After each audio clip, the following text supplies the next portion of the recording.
নমস্কার সবাইকে, রাখি পরিবার থেকে স্বাগত জানাই। আজ শুরু করতে চলেছি নতুন রেসিপি। আমার বাড়িতে অনেক কুটুম এসেছে, তাই কিছু চিকেন কষা হচ্ছে, ধনিয়া চিকেন, পটল পোস্ত, আর বেগুন ভাজা, আর চাটনি, পাঁপড়, আর তো ভাত থাকে। চলো শুরু করা যাক আজকের রেসিপি। বেগুন ভাজার জন্য আমি লম্বা লম্বা করে বেগুন কেটে রেখেছি, তাতে নুন হলুদ মাখিয়ে রেখে দিয়েছি। আর পটল গোটা গোটা রেখা আছে এখানে পটল পোস্ত করার জন্য। আর ধনিয়া চিকেন করার জন্য কিছুটা পেঁয়াজ আমি এরমভাবে কেটে রেখে দিয়েছি, তাতে আলু দেওয়া হবে আর টমেটো, তারপর বাদবাকি মশলা তো আছেই। এবার শুরু করা যাক। প্রথমে আমি বেগুনটা ভেজে নেব। কড়ার মধ্যে আমি তেল বসিয়ে দিয়েছি, তেল গরম হয়ে গেছে, আমি বেগুনগুলো এক এক করে ভেজে নেব।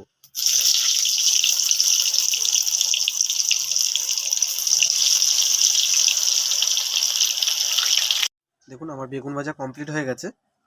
এরপর আমি ওই কড়ার মধ্যে যে তেলটা বেশি হয়ে গেছে, আমি পটলগুলো এক এক করে ছেড়ে দেবো।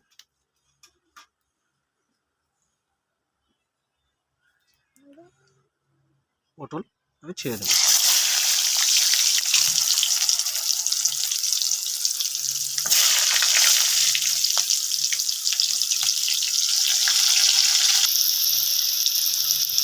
পটল আস্তে আস্তে লাল হয়ে গেছে, আমি পটলগুলোকে এবার তুলে নেব। যেহেতু তেল বেশি আছে, কুচানো যে আলুগুলো আমি একটু দিয়ে দেবো, ভেজে নেব ভালোভাবে।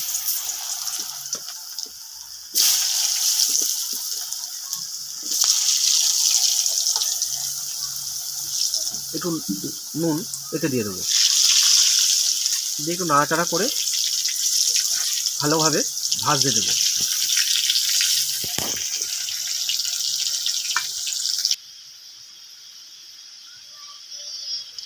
কিছুটা বাটা মাছ এনেছিলাম বাজার থেকে, ভাজা ভাতের সঙ্গে ভাজা খেতে ভালো লাগবে, সেই জন্য বাটা মাছটা কেটে বেছে রেখেছি।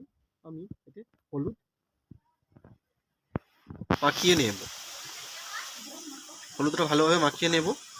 আর আগে থেকে আমি বেছে নুন মাখিয়ে রেখেছিলাম।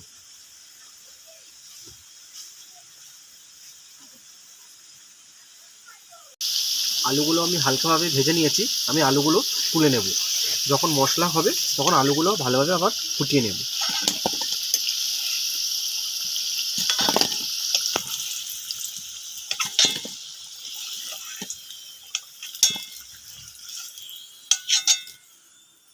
মাছগুলো মাখিয়ে রেখেছিলাম নুন আর হলুদ, বাটা মাছগুলো আমি এক এক করে ভেজে নেব।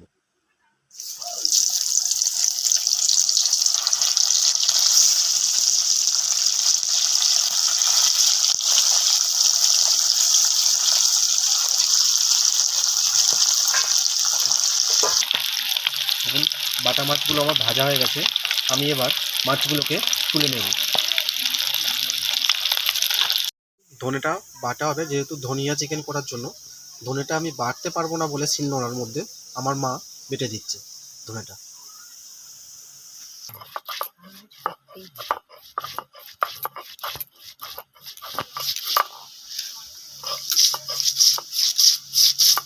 এবং ওই তেলের মধ্যে আমি ধনিয়া চিকেন করার জন্য কিছুটা দুটো বাতাসা দিয়ে দেব, তেজপাতা শুকনো লঙ্কা দিয়ে দেব।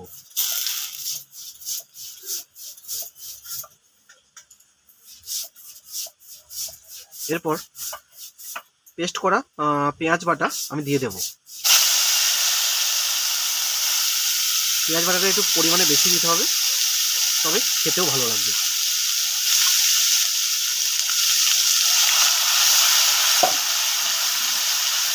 ভালোভাবে এটা নাড়াচাড়া করে ভালোভাবে ভেজে নেব।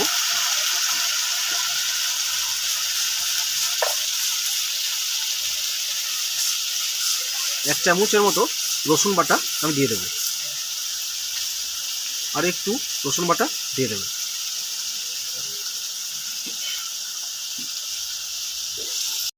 কুচানো যে টমেটো ছিল আমি এটা দিয়ে দেব।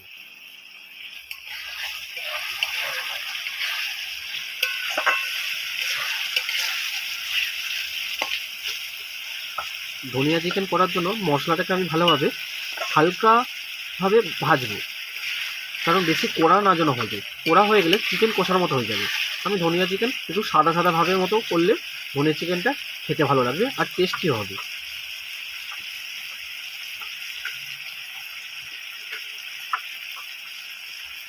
এরপর এই বড় বড় করে যে পেঁয়াজ কুচানো ছিল আমি এটা দিয়ে দেবো।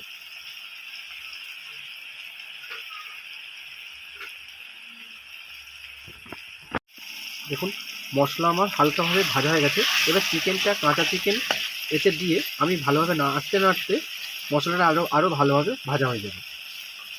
এরপর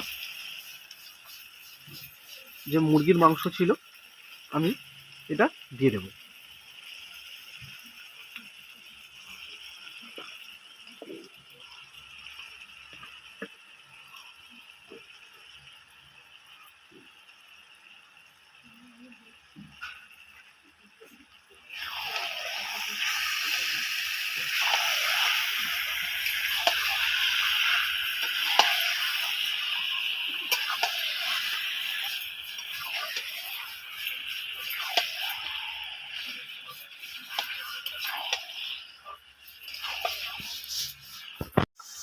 এক চামচের মতো টক দই আমি দিয়ে দেবো।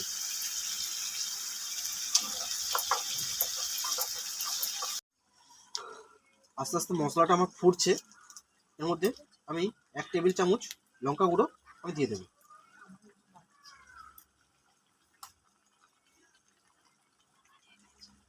যেহেতু একটু সাদাভাবে হবে ধনিয়া চিকেনটা, আমি অল্প পরিমাণে হলুদ গুঁড়োটা দেবো।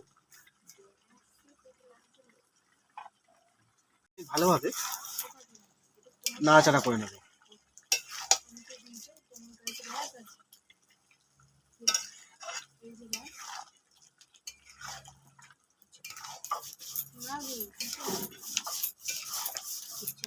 ধনিয়া চিকেনের জন্য 3টে কাঁচা লঙ্কা দিয়ে দেবো, যাতে আরও টেস্টফুল হওয়ার জন্য আর দেখতেও ভালো লাগবে। কাঁচা লঙ্কাটা আমি ফুটানোর সময় আমি দিয়েছি, ভেজে না, ভেজে দেবেন না কেউ, ফুটানোর সময় দেবেন, যাতে দেখতেও ভালো লাগবে আর খেতেও ভালো লাগবে। কিছুটা পরিমাণে আমি আবার নাড়াচাড়া করে দেবো। যেহেতু ধনিয়া চিকেনের জন্য আমি এতক্ষণ ধনে দিইনি, ধনেটা বাটা হয়ে গেছে, মা বেটে দিয়েছে। ধনেটা আমি পুরোটা দিয়ে দেবো। এবার ভালোভাবে ধনিয়াটা মাখিয়ে নেব।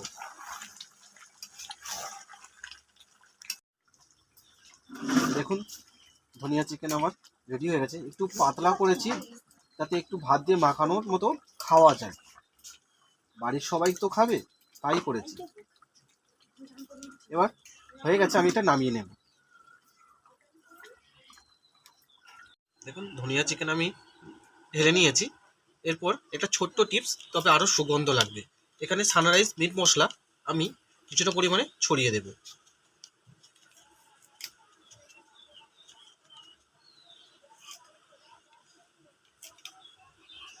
দেখুন আমার ধনিয়া চিকেন হয়ে গেছে। আপনারা দেখে বলুন কেমন হয়েছে, কমেন্টে জানাবেন কিন্তু। বাটা মাছটা আমি একটু ঝাল করে নেবো। বাটা মাছ যে ভাজা করেছিলাম এতে একটুখানি পেঁয়াজ বাটা দিয়ে দিয়েছি,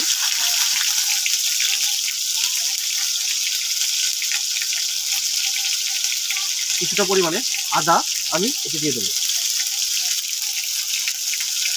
এবার ভালোভাবে এটাকে ভেজে নেব।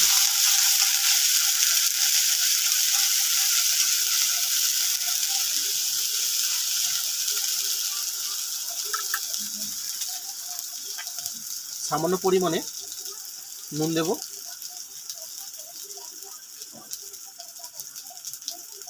একটু লঙ্কা গুঁড়ো দেবো, একটু হলুদ গুঁড়ো দেবো। ভালোভাবে একটু নাড়াচাড়া করে নেব।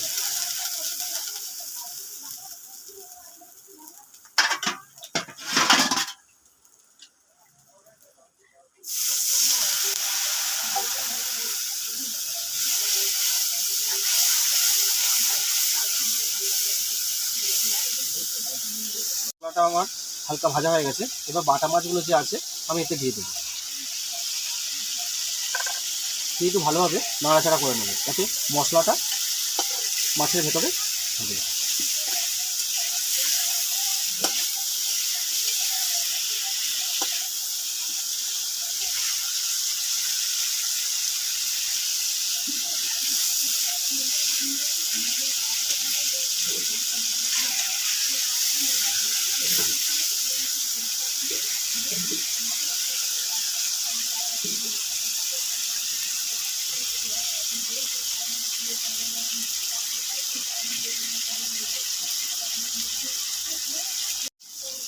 এক চামচের মতো সর্ষে বাটা আমি মাছের ওপরে দিয়ে দেবো।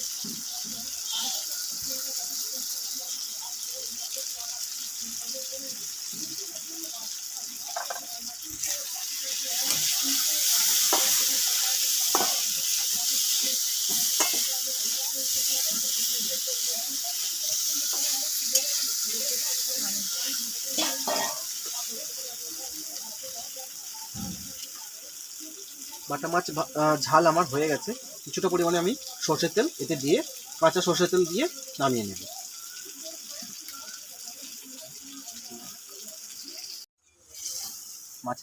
মাছের ঝাল হয়ে গেছে, আপনারা দেখে বলুন কেমন হয়েছে। মাছগুলো এবার আমি তুলে নেব। কষা পটল পোস্ত করব। আমি অল্প পরিমাণে কড়াতে তেল দিয়ে দিয়েছি, তেলটা গরম হয়ে গেছে। কিছুটা পরিমাণে আমি জিরে দিয়ে দেব।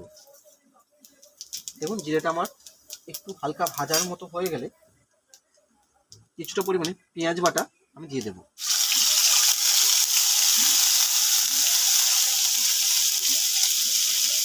কিছুটা পরিমাণে রসুন বাটা আমি দিয়ে দেব।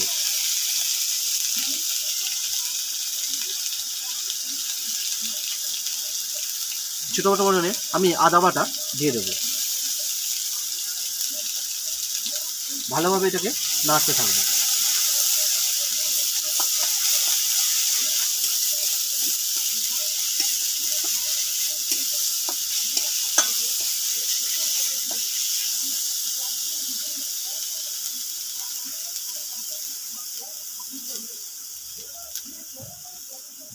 আবার একটু কাঁচা তেল আমি এতে দিয়ে দেব।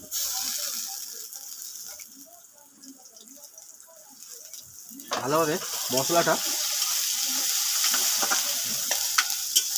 ভেজে নেব।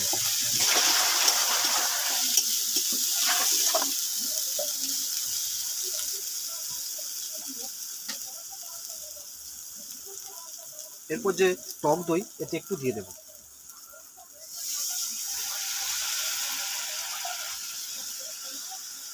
ভালোভাবে টক দই ওই আদা রসুন মশলাটার সাথে আমি ভালোভাবে মিশিয়ে নেব।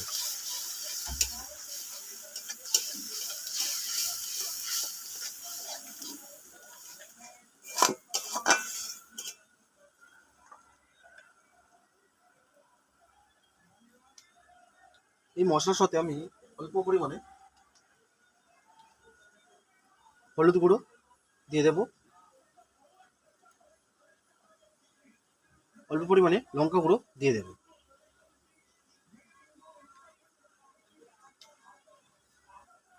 সামান্য পরিমাণে লবণ দিয়ে দেব। ভালোভাবে এটাকে মশলাটা নাড়াচাড়া করে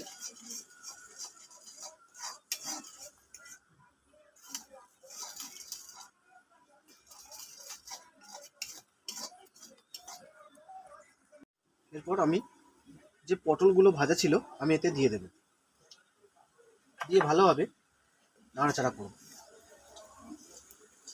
যেহেতু পটল পোস্ত সেহেতু অল্প পরিমাণে, পটল তো আমার অনেকে কেউ খেতে চায় না, তাই আমি পটল পোস্ত করছি। দেখুন চিচিঙ্গা পোস্ত আমি একবার করেছিলাম, চিচিঙ্গা সম্পূর্ণ আলাদা পটল পোস্ত। আপনারাও বাড়িতে থাকলে ট্রাই করবেন, দেখবেন কেমন হয়েছে।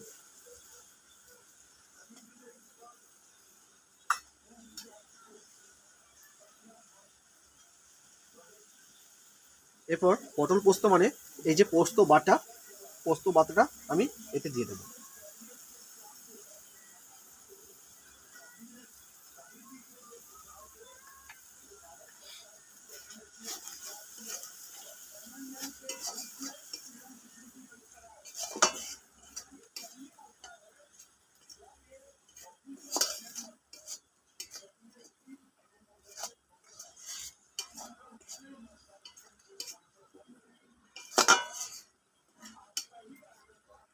পটল পোস্ত আমার হয়ে গেছে, আমি পটলটা এবার নামিয়ে নেব।